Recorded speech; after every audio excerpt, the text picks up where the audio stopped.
You have $100 in your pocket. Today, that buys you a full cart of groceries, a decent meal, maybe a tank of gas. Now, imagine putting that same $100 under your mattress for 5 years. You come back, same bill, same paper, same number printed on it.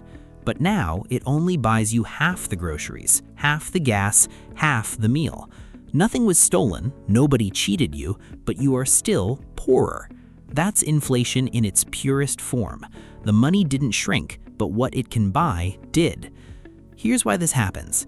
Every year, governments and central banks print more money. More currency enters the economy. More dollars, more euros, more rupees, chasing the same amount of goods and services. Think of it like a pizza party.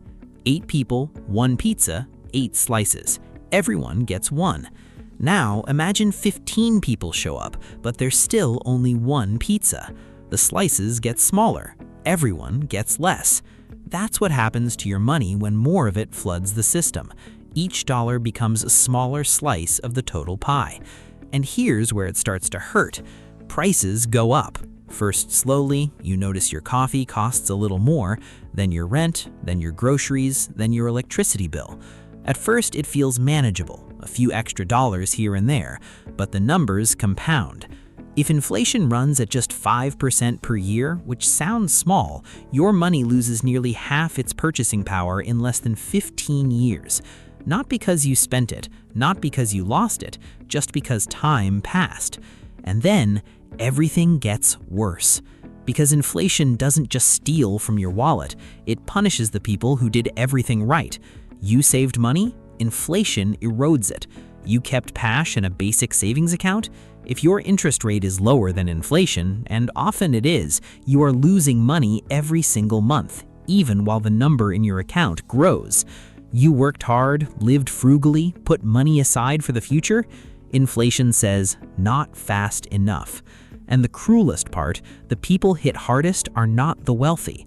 Rich individuals own assets. They own real estate, stocks, businesses.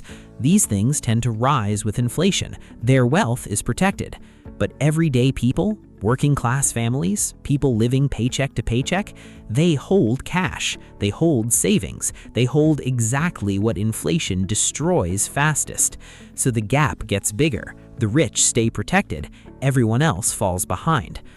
When inflation spirals out of control, real lives are destroyed. Families who planned carefully, who saved responsibly, who trusted the system, found themselves unable to afford basic necessities. Their money was technically still there, but it meant almost nothing. So what does this mean for you today? First, keeping all your money in cash is a slow leak. Inflation guarantees it loses value over time.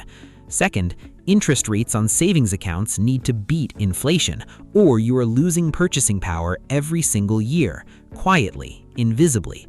Third, the most powerful protection against inflation is to put money to work into assets that grow, index funds, property, businesses, things that tend to rise when prices rise. You don't need to be wealthy to understand this. You just need to understand the game being played around you. Because inflation is not a mystery. It is not bad luck. It is a predictable, measurable force, and the people who understand it protect themselves from it. The people who ignore it, they work hard for decades, save diligently, plan carefully, and wake up one day wondering why they can't afford the life they thought they were building. Don't let that be you. Your money has a quiet enemy. Now you know its name.